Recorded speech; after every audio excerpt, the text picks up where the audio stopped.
Last year in October, the World Bank warned the Maldives that further cozying up to China could spell trouble for them. How did the Red Dragon financially entrap countries in the Indian subcontinent with its Belt and Road Initiative?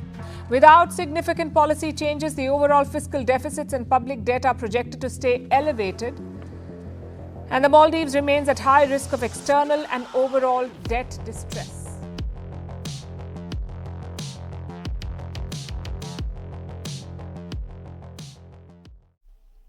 This is the video in response to comments on my previous video.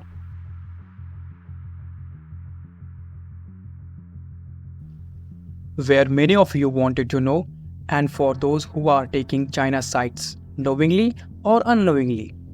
I don't know if it is your love for China or something else is.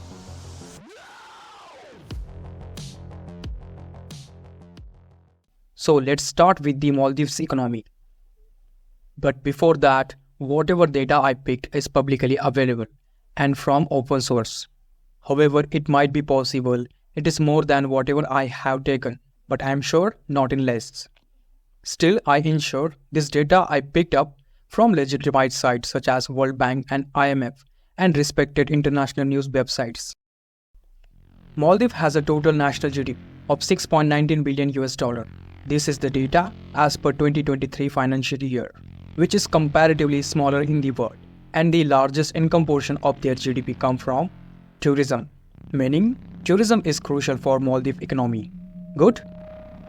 In 2023, tourism accounted for nearly 28% of country's total GDP and 16% of its total foreign exchange receipt. Apart from that, the primary sector is 7%, the secondary sector is 25%, and tertiary sector is 40%. This is all about their GDP. So let's take a look at what today's video is. Overall, the Maldives external debt is 3.9 billion US dollar.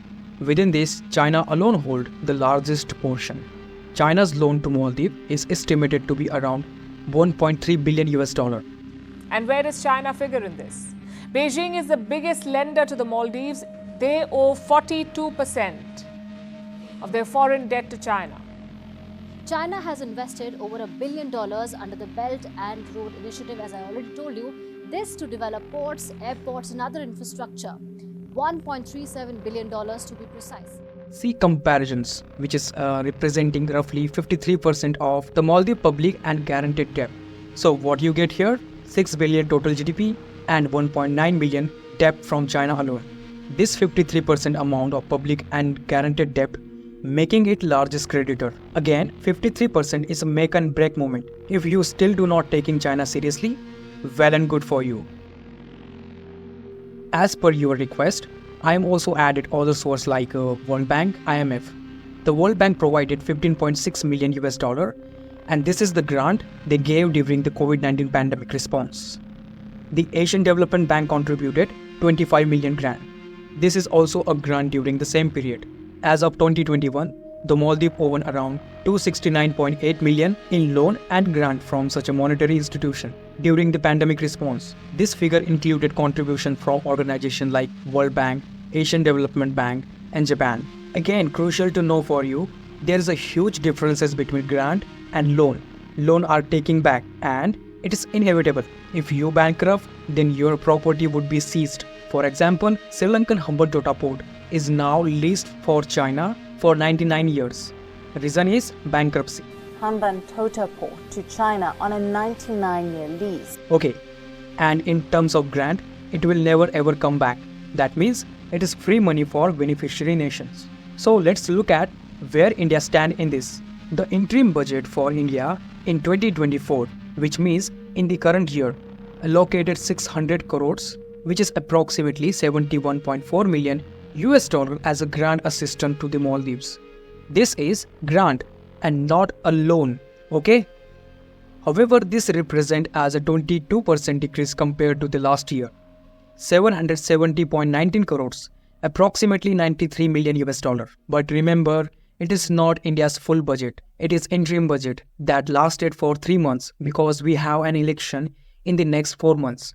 Now take a look at the nature of China's offering loan to small nations, which is mostly have dependent on single source of income. Critics argue that the China offers seemingly attractive loans with high amount and low initial interest rate, knowing the borrower may struggle to repay. This creates a debt trap where the nation becomes heavily indebted to China. Have you ever heard the name of debt trap? If not, okay, let me clear for you. It literally means economic vulnerability, loss of sovereignty, unsustainable development, and political influence. And well done, your sovereignty is gone now.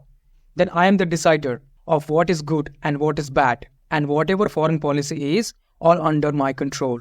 Okay? Did you ever think why the World Bank, IMF offer loan in very small amount as compared to China? If not, then you are the most innocent person in the world. Please grow up. Hopefully, I have cleared your doubt.